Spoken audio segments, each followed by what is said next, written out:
এই ভিডিওটি দেখার আগে শুধু বলতে চাই, বাংলাদেশ এখন চাঁদাবাজের মুল্লুক, বাংলাদেশ এখন মবের মুল্লুক, বাংলাদেশ এখন দখলদারিত্বর মুল্লুক। বাংলাদেশে এখন সরাসরি বলা হয়, হয় চাঁদা দে না হয় জীবন দে, হয় টাকা দে না হয় জীবন দে। এরকম খারাপ পরিস্থিতি বাংলাদেশে কখনোই কখনোই কখনোই এর আগে দেখা যায়নি। বাংলাদেশের স্বাধীনতার পরবর্তীতে কোনো সরকারের অধীনে এই ইউনূস সরকারের মতো এত বাজে অবস্থায় দেশ পরিচালনা করেনি।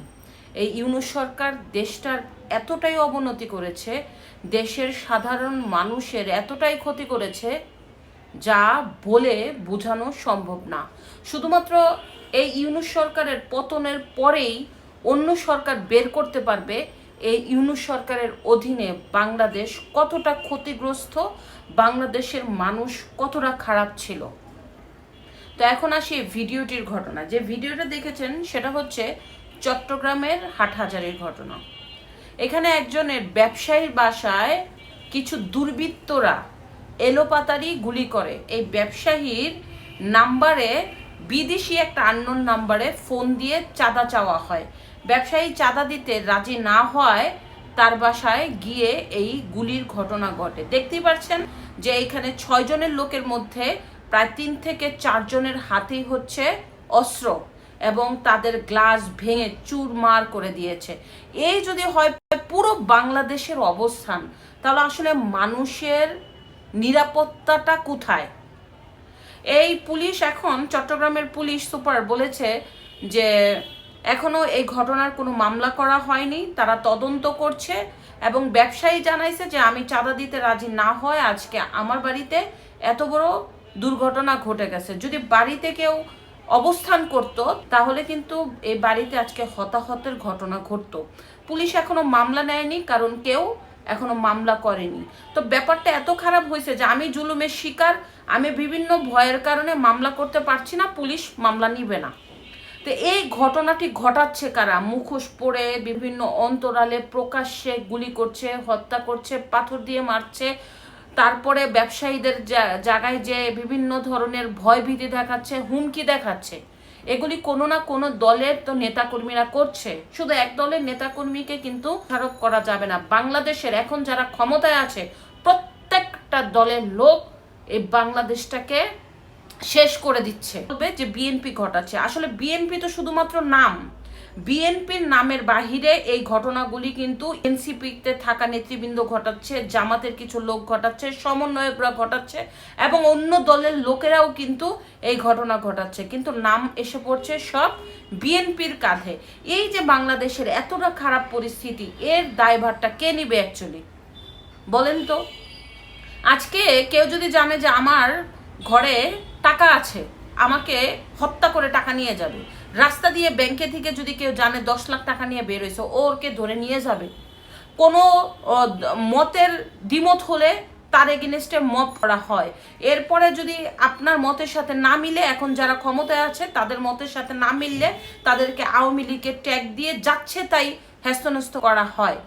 প্রত্যেকটা জায়গায় চাঁদাবাজি। মানে ব্যাপারটা এমন যে চাঁদা দে না হলে তোর জীবন দে। বাংলাদেশের পুলিশ এতটা অকার্যকর হিসাবে এখন কাজ করছে যে বলার বাহিরে। পুলিশ প্রশাসনের অবনতি, আইন শৃঙ্খলা বাহিনীর অবনতি, বিচার বিভাগের স্বাধীনতা নেই, এরপর আইনের শাসন নেই। এই দেশে সাধারণ মানুষকে এই ইউনূস সরকারের অন্তর্বর্তীকালীন সরকার কি নিরাপত্তা দিচ্ছে আপনারা বলেন? দেশের টাকা লুট হচ্ছে, ক্ষমতায় বসে থাকা যে উপদেষ্টারা বিভিন্নভাবে দুর্নীতিতে জড়িয়ে পড়ছে। তাহলে বাংলাদেশ এখন নিরাপত্তাটা কোথায়, কার কাছে, কিভাবে? এমন কোনো জায়গা নাই যেখানে চাঁদাবাজি হচ্ছে না, দখলদারিত্ব হচ্ছে না, হত্যা হচ্ছে না। বলেন, এরকম যদি হয় সাধারণ মানুষ কি করবে? আজকে নির্বাচনের নামে যেভাবে দেরি করা হচ্ছে, নির্বাচনের নামে যেভাবে সাধারণ মানুষকে ভোগান্তিতে ফেলা হচ্ছে, এটা কি করা উচিত? আরো আগে নির্বাচনটা দিয়ে দেওয়া উচিত ছিল। অথচ কারা নির্বাচন চায় না? যারা এই দেশটাকে এই মুহূর্তে এই সরকারের অধীনে লুটে পুটে খেতে চায় তারাই নির্বাচন চায় না। যারা এই দেশটাকে অরাজকতা সৃষ্টি করার জন্য, এই দেশটাকে জঙ্গি রাষ্ট্র বানানোর জন্য বসে আছে, তারাই নির্বাচন চায় না। যারা এই দেশটাকে আরেকটা মানে আফগানিস্তান পাকিস্তান একটা জঙ্গি রাষ্ট্র তৈরি করবে, তারা নির্বাচন চায় না। দেশটাকে এখন অঘোষিত পাকিস্তান হিসাবে মানুষের কাছে তুলে ধরার চেষ্টা করছে, মুক্তিযোদ্ধা নিয়ে বিতর্ক করছে। এই যদি হয় অবস্থান, তাহলে সাধারণ মানুষ কি করবে? কি করবে সাধারণ মানুষ? আপনি চাঁদা না দিলে আপনার বাসায় গুলি করবে, আপনার টাকা না দিলে আপনাকে প্রকাশ্য হত্যা করবে, আপনি কিছু করলে আপনাকে আওয়ামী লীগের ট্যাগ দিয়ে হত্যা মামলা দিয়ে জেলে ঢুকাই দিবে, আবার জেলে থেকে যারা একদম অভিযোগকারী সন্ত্রাসী তাদেরকে জামিন দিয়ে বের করে দেওয়া হয়।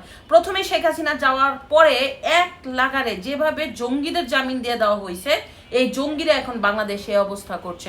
বেকারত্ব বেড়ে যাচ্ছে, এই বেকাররা লাস্টে ছিনতাইয়ের পথ বেছে নিচ্ছে। এরাই বিভিন্ন দলের ক্যাডার হিসাবে কাজ করছে, এরাই বিভিন্ন ধরনের সন্ত্রাসী কর্মকাণ্ডে লিপ্ত হয়ে যাচ্ছে।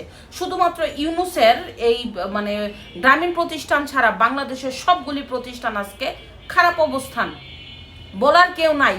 কারণ যতদিন এই ইউনূস সরকার দেশে থাকবে, বাংলাদেশে একটা অভিশাপ লেগে গেছে। এই অভিশাপের মানে কি, এই অভিশাপ থেকে মুক্ত হওয়ার উপায় কি? কিভাবে সাধারণ মানুষ নিরাপত্তা পাবে বলতে পারেন? কেউ কি বলতে পারেন কিভাবে বাংলাদেশের মানুষ এখন ভালো থাকবে? এই কথাগুলি যাদের কাছে ভালো লাগবে না, তারাই এই সন্ত্রাসী কর্মকাণ্ডে লিপ্ত। তারা আওয়ামী লীগের ট্যাগ দিয়ে নিজেদের এই সন্ত্রাসী কর্মকাণ্ডকে ঢেকে তারাই এই দেশের মধ্যে অরাজকতা সৃষ্টি করছে। উচিত কথা যাদের শুনতে ভালো লাগবে নাই, তারাই এই দেশটার মধ্যে একটা সন্ত্রাসী কর্মকাণ্ড গড়ে উঠাচ্ছে। তারাই এই দেশকে একটা আফগানিস্তান বানাতে চাচ্ছে, তারাই এই দেশকে একটা জঙ্গি রাষ্ট্র বানাতে চাচ্ছে। অচিরেই কিন্তু এটা নিয়ে সবার বসা উচিত, কিভাবে এই সন্ত্রাসী কর্মকাণ্ড বন্ধ করা যায়। ইউনূস সরকারের পক্ষে সম্ভব না।